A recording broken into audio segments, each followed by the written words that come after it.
Basic accounting terms की इस series में गुड्स वर्सेस एसेट्स का डिफरेंस समझेंगे।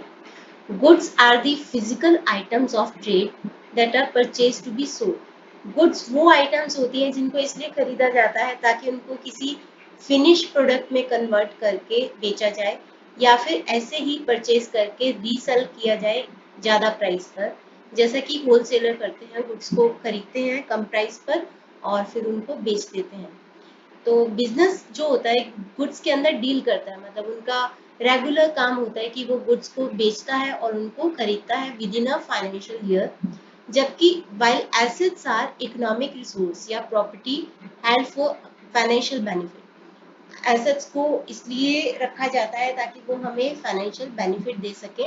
इसको एक एग्जांपल के थ्रू समझते हैं। जैसे सपोज कि एक रेस्टोरेंट है,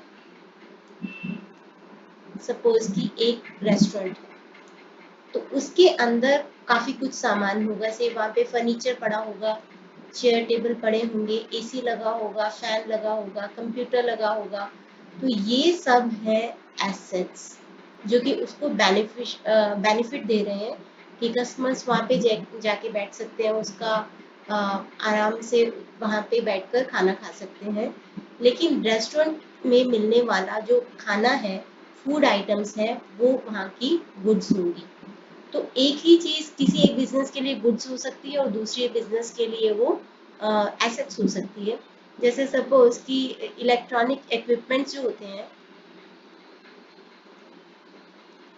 वो गुड्स है एक इलेक्ट्रॉनिक स्टोर के लिए। इलेक्ट्रॉनिक स्टोर क्योंकि उनको बेचने और खरीदने का काम करेगा। लेकिन वहाँ पे पड़ा हुआ फर्नीचर जो है वो उस इलेक्ट्रॉनिक स्टोर के लिए एसेट है।